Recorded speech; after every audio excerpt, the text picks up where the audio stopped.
Cette semaine, nous lisons la parashate Noach. La fameuse, celle qui raconte l'histoire de Noé, de son arche et du déluge.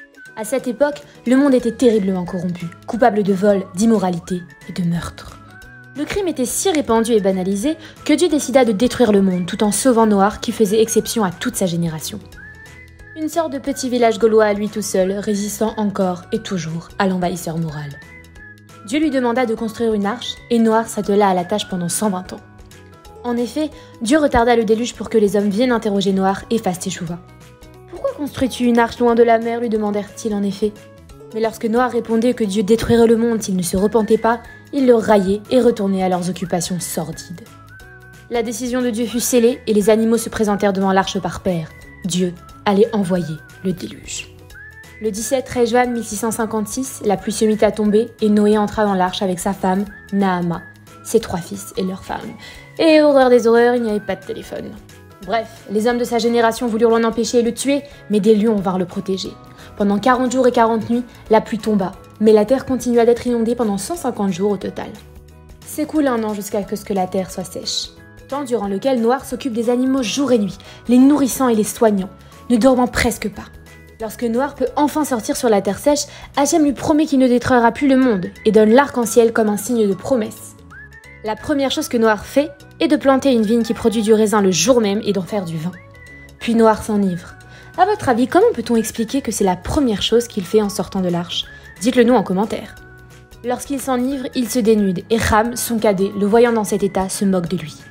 Après avoir commis quelque chose d'abominable sur son père, il appelle ses frères. Mais effaré, Shem s'empresse de prendre une couverture et avec Yépheth recouvre son père en prenant soin de ne pas le regarder. Lorsque Noach réalise ce qu'il s'est passé, il maudit Ham et son fils Kénaan. Leur descendant sera asservi. Par contre, il bénit Yépheth. Que Dieu accorde la beauté à ses descendants et le goût de l'esthétique des Grecs ne nous est pas inconnu. Et il bénit Shem, auquel il donne la mitzvah tzitzit. 340 ans s'écoulent, pendant lesquels les hommes repeuplent la terre. Mais l'idée de se tenir tranquille ne les effleure pas. En 1900 de l'ère juive, les hommes décident de se rebeller contre Dieu et de construire une tour pour le combattre. Dieu mélange leur langage à ce moment et les divise. Google Trad n'existait pas encore et leur chantier ressemble rapidement à l'Assemblée nationale après le renvoi de Necker. Mais le monde ne renonce pas à ses pratiques païennes et rebelles.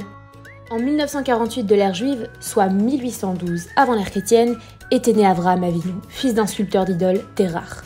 Réalisant la vanité de ses idoles, qui ne savaient même pas se poster elles-mêmes, il détruisit celles qui reposent dans le magasin de son père. Et refusant de se repentir devant les idoles, fut condamné à mourir dans une fournaise par Nimrod, le roi. Mais Dieu fit un miracle et il ressortit vivant. Son frère Haran, voyant ce miracle, refusa aussi de se prosterner devant les idoles de Nimrod et entra dans la fournaise lui aussi. En revanche, lui mourut, parce que sa foi en Dieu n'était pas réelle, et il n'aurait pas été prêt à se sacrifier si Abraham n'avait pas été sauvé.